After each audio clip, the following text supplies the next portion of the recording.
Hello my dear student, स्वागत करता हूं मैं आपको कमेशी एजुकेशन सर्किल के इस यूट्यूब चैनल में। डियर स्टूडेंट्स, आज की क्लास में हम बात करेंगे तुल्यांकी भार यानी समतुल भार। ये इक्विवेलेंट वेट क्या होता है इसके बारे में जानेंगे। चलिए क्लास को स्टार्ट करते हैं। समतुल भार या तुल्यांकी भार जिसको क्या कहते हैं, इक्विवेलेंट वेट कहते हैं। और इक्विवेलेंट वेट को हम संक्षेप में किसी नोट करते हैं, ई से सूचित करते हैं। ई फॉर क्या होता है, इक्विवेलेंट वेट होता है। तो सबसे पहले जानते हैं तुल्यांकी भार है क्या। चलिए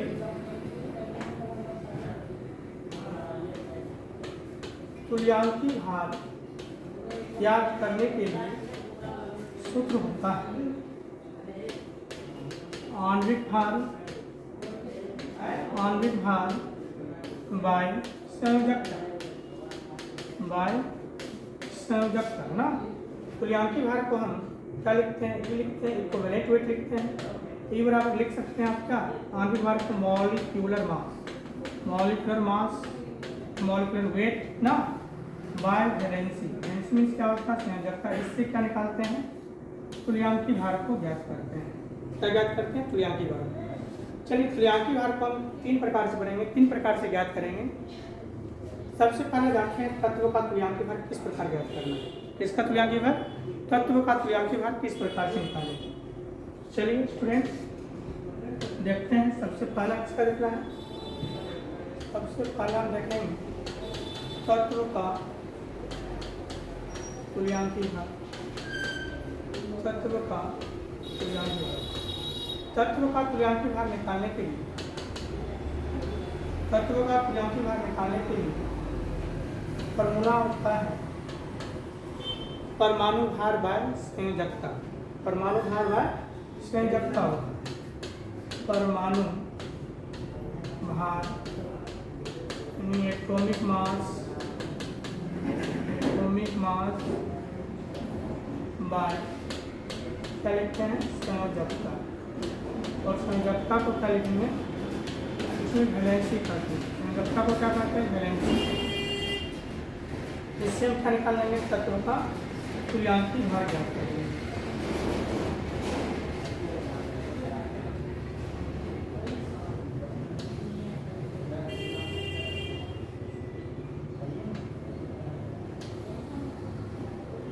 ठीक है, चलिए एग्जाम्पल लेते हैं तत्व का तुल्यांकी भार निकालने के लिए।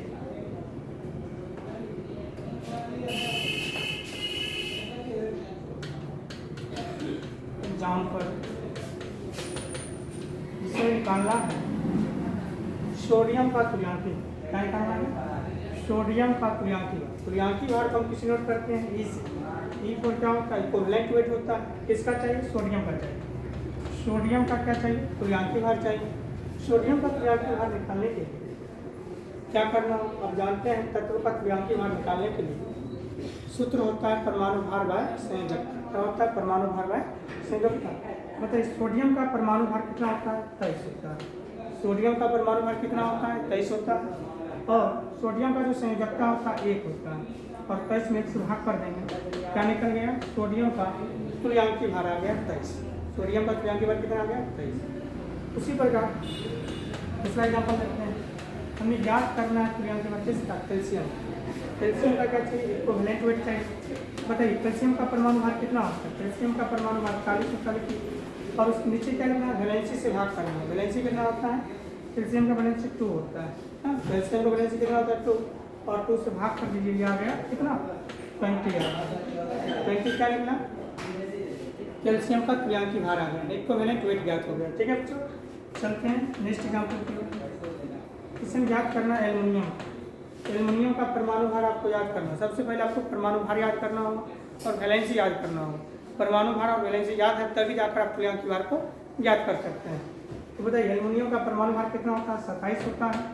और एल्युमिनियम का संयोजकता जो होता है कितना होता है, 3 होता है। 3 से भाग कर दिया गया 9 ना, कितना हो गया, 9 क्या निकल गया, एल्युमिनियम का तुल्यांकी भार निकल गया। चलिए उम्मीद करते हैं आप लोग समझ गए होंगे। अब दूसरा देखते हैं आयन का तुल्यांकी भार, यानी आयन का तुल्यांकी भार हम किस प्रकार ज्ञात करेंगे। ठीक है ना,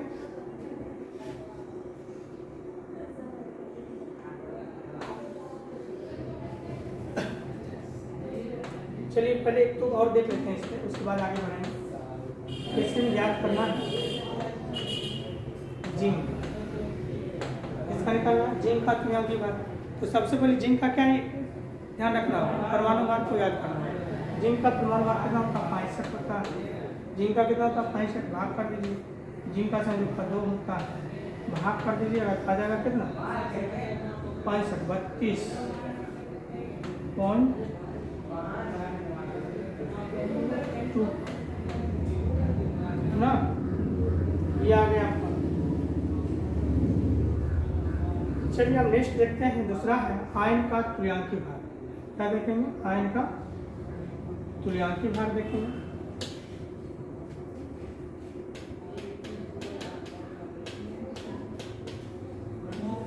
आयन का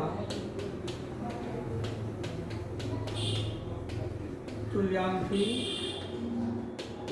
भार।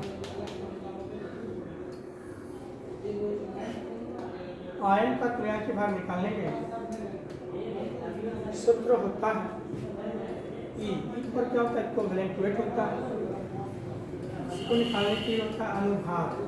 अनुभार बाय, अनुभार को क्या बोलते हैं, molecular mass by charge. Charge क्या होता है, आवेश। आवेश की संख्या से क्या करना है, आपको भाग कर देना है। क्या ज्ञात हो जाएगा, क्या ज्ञात हो जाएगा, आयन का तुल्यांकी भार ज्ञात हो जाएगा। चलिए देखते हैं एग्जाम्पल से।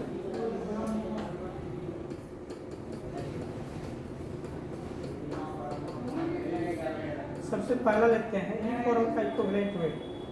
आपको सल्फेट का बताना है, SO4 क्या होते हैं सल्फेट, और सल्फेट पे चार्ज कैसा होता है 2-। इसका आपको क्या निकालना है, तुल्यांकी भार ज्ञात करना है। दूसरा है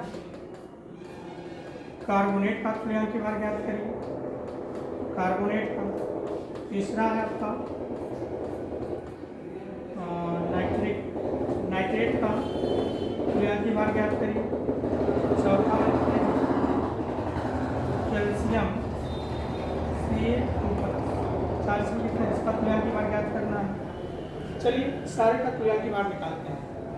तो सबसे पहला क्या है SO4। SO4 क्या होते हैं, सल्फेट होते हैं। SO4 क्या होते हैं, सल्फेट। सल्फेट का क्या चाहिए, तुल्यांकी भार चाहिए। क्या चाहिए, तुल्यांकी भार। सल्फेट का निकालने के लिए सबसे पहले आपको अनुभार निकालना होगा, मॉलिक्यूलर मास निकालना। देखिए SO4 लिखा हुआ, S क्या है, S फॉर सल्फर होता है, सल्फर का होता है 32। अगला एलिमेंट है ऑक्सीजन। ऑक्सीजन का परमाणु भार 16।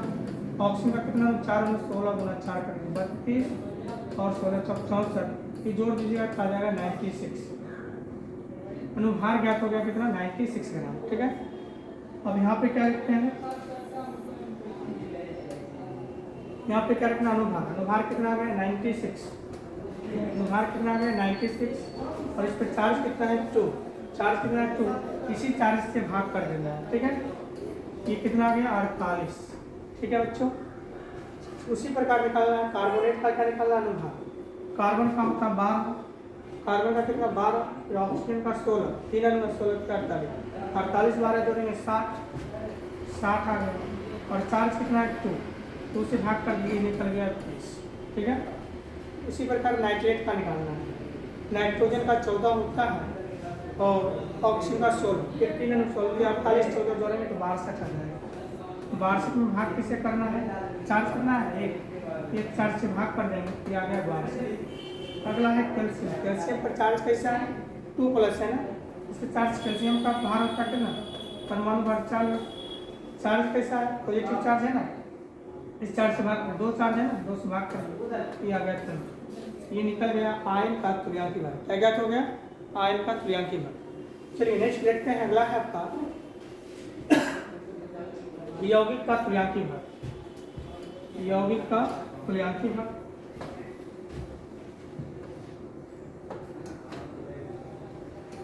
तीसरा आपका है यौगिक का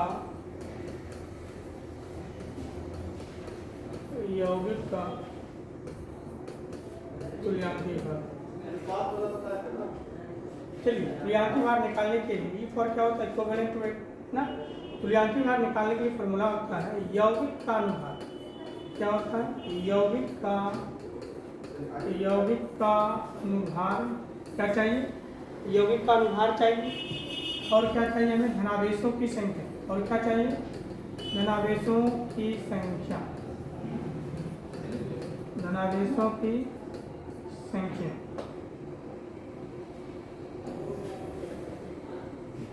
ना यौगिक का तुल्यांकी भार निकालने के लिए सूत्र होता है तुल्यांकी भार बराबर यौगिक का अनुभार।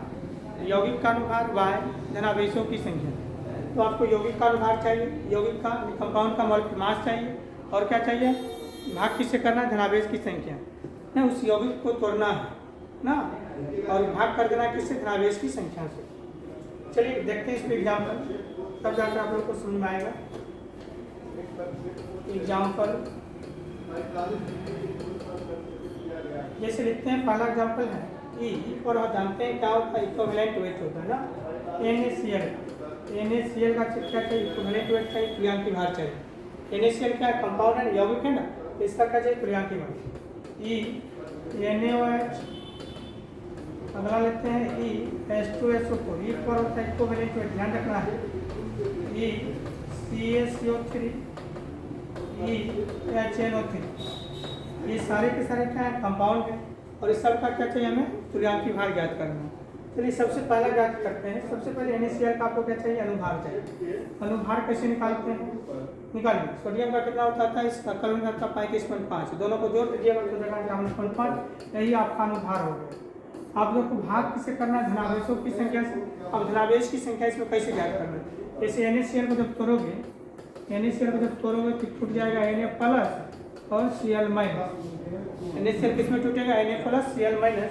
तो बताओ Na पर कैसा चार्ज है? पॉजिटिव चार्ज है ना, पॉजिटिव चार्ज की संख्या कितना? 1, तो 1 से भाग करेंगे, ये हो जाएगा 58.5। क्या हो जाएगा? 58.5। क्लियर है? अब देखिए नेक्स्ट क्या है? Sodium hydroxide. सोडियम का परमाणु भार कितना होता है? 23 होता है, ऑक्सीजन का 16 होता है, हाइड्रोजन का 1 होता है। तीनों को जोड़ दीजिए, परमाणु भार क्या निकल जाएगा? अनुभार। अनुभार बताए कि परमाणु भार का योगफल। सभी परमाणु भार को क्या करते हैं? उसका योग जोड़ लेते हैं, वही क्या होता है? अनुभार होता है।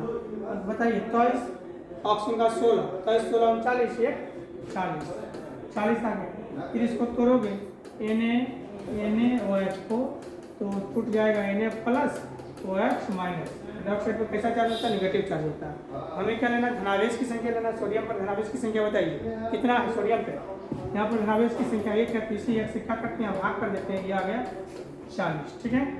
अब H2SO4 का निकालते हैं अनुभार ना। सल्फ्यूरिक अम्ल का क्या निकालेंगे? अनुभार। तो बताइए हाइड्रोजन 1 गुना 2 करेंगे, 2 हो जाएगा, सल्फर 32, 34 और 16 64, 64 और 34 जोड़िएगा 98 हो जाएगा। 98 ग्राम का निकल गया अनुभार। तो बताइए एक हाइड्रोजन रहता है 1 प्लस होता है, 2 हाइड्रोजन कितना? 2 प्लस होता है। अब देखो H2SO4 को तोड़ना ना, H2 2 H है, 2 प्लस हो जाएगा ना, और SO4 पर 2 माइनस हो जाएगा ना, हाइड्रोजन वाला प्लस करेंगे ना, 2 प्लस आ गया, यहाँ 2 से भाग करेंगे, ये आ गया 49। अब क्या करना है? कैल्शियम कार्बोनेट का अनुभार ज्ञात करना है। कैल्शियम का कितना होता है? परमाणु भार 40 होता है, कार्बन का 12, 40 12 कितना? 52 और 16 या 48 ना, 52 और 48 जोड़िएगा तो 100 ग्राम आ जाएगा इसका अनुभार। और इसको जब करिएगा कैल्शियम कार्बोनेट को, ये टूट जाएगा Ca2 प्लस और CO3 2 माइनस ना, तो यहाँ किससे भाग करना है? 2 से भाग करना है। ये कितना निकल गया इन्होंने? 50 आ गया। कैल्शियम कार्बोनेट का संतुलित भार कितना आ गया? 50 आ गया। चलिए एक लास्ट बचा हुआ है HNO3। हाइड्रोजन का कितना? 1 होता है, नाइट्रोजन का कितना? 14, 14 15 16 की 48 ना, 48 15 जोड़ोगे तो आ जाएगा 63। कितना आ जाएगा? 63। अब जब इसको तोड़ेंगे नाइट्रिक अम्ल को, HNO3 तोड़िए, हाइड्रोजन पर कैसा था? पॉजिटिव चार्ज, NO3 नाइट्रिक होता है, नाइट्रिक को कैसा था? Negative charge. हमें क्या लेना? धनावेश की संख्या लेना। बताइए हाइड्रोजन की धनावेश की संख्या कितना है? 1 है ना, यहाँ पर क्या करना है? 1 से भाग करिएगा, 63 में जब 1 से भाग करिएगा तो आ जाएगा 63। चलिए आई हम अब उम्मीद करके आप लोग समझ गए होंगे। चलिए एक पॉइंट और बच गया है, ग्राम तुल्यांक। ग्राम तुल्यांक को भी देख लेते हैं।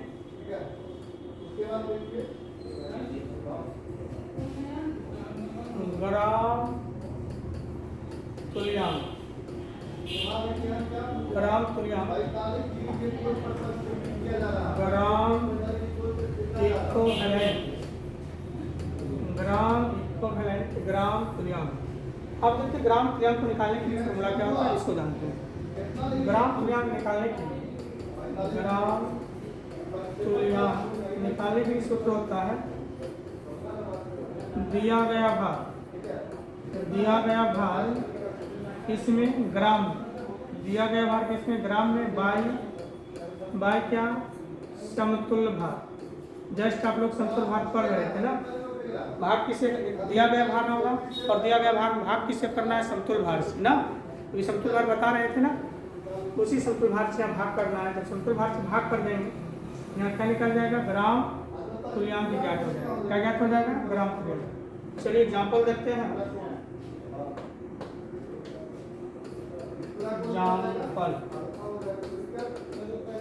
सबसे पहला लिखते हैं क्वेश्चन, 980 ग्राम H2SO4 में ग्राम तुल्यांक ज्ञात करना है। 980 ग्राम क्या दिया गया, H2SO4 क्या होता है, सल्फ्यूरिक अम्ल में क्या निकालना है, ग्राम तुल्यांक ज्ञात करना है। किस प्रकार ज्ञात करेंगे, तो देखिए ग्राम तुल्यांक निकालने के लिए सूत्र होता है दिया गया भार ग्राम में बाय समतुल्य भार। तो बताइए सल्फ्यूरिक अम्ल का भार दे रखा है, सल्फ्यूरिक अम्ल का भार दे रखा है कितना ग्राम, 980 ग्राम। फॉर्मूला क्या कहता है, दिया गया भार किस में होना चाहिए, ग्राम, दिया गया भार कितना है, ग्राम में 980 ग्राम है। तो बाय क्या है, समतुल्य भार। तो बताइए आपको समतुल्य भार बता रहे थे ई, इसका क्या चाहिए आपको, समतुल्य भार चाहिए। समतुल्य भार में इसका अनुभार निकाले थे कितना, 98, और इस संयोजकता से भाग कर दिए थे ना, धनावेश की संख्या से भाग किए, 2 आया। यानी समतुल्य भार यानी सल्फ्यूरिक अम्ल का समतुल्य भार कितना गया था, 49 आया था ना, बता रहे थे। 49 से क्या करना, भाग करना है, कर दिए 49 × 98 0 कर दीजिए, आ गया 20 ग्राम इक्विवेलेंट, 20 ग्राम इक्विवेलेंट ज्ञात हुआ। 980 ग्राम सल्फ्यूरिक अम्ल में कितना ग्राम तुल्यांक ज्ञात हुआ, 20 ग्राम इक्विवेलेंट ज्ञात हुआ, 20 ग्राम तुल्यांक ज्ञात हुआ। ठीक है, चलिए नेक्स्ट क्वेश्चन लेते हैं। जैसे 200 ग्राम कैल्शियम कार्बोनेट में, 200 ग्राम कैल्शियम कार्बोनेट में ग्राम तुल्यांक बताना है, कितना ग्राम तुल्यांक होगा। तो बताइए कैल्शियम कार्बोनेट का दिया गया कितना है, 200 है। जो भार देगा तो उसको ऊपर लिख देना है, कितना ग्राम, 200 ग्राम लिख दी। और भाग किसे करते हैं, समतुल्य भार से। समतुल्य भार आपको बताया किस प्रकार निकालते हैं, कैल्शियम कार्बोनेट का समतुल्य भार निकालिए। और समतुल्य भार निकालने के क्या बताए थे, यौगिक का अनुभार बाय धनावेशों की संख्या। जब इसका अनुभार निकालोगे तो आ जाएगा 100, और कैल्शियम कार्बोनेट के तोड़ोगे Ca पर 2 प्लस हो जाएगा, CO3 पर 2 माइनस हो जाएगा। तो आपको धनावेश की संख्या से भाग करना 2 से, कितना आ गया, 50। कैल्शियम कार्बोनेट का समतुल्य भार कितना आ गया, 50 आ गया। यहाँ 50 से भाग कर दीजिए, ये 50 से भाग के 50 चौक होते हैं, 4 ग्राम इक्विवेलेंट, यानी 200 ग्राम कैल्शियम कार्बोनेट में, 200 ग्राम कैल्शियम कार्बोनेट में 4 ग्राम तुल्यांक ज्ञात हुआ। ठीक है, चलिए एक और एग्जाम्पल देखते हैं। 120 ग्राम NaOH, क्या है, 120 ग्राम NaOH।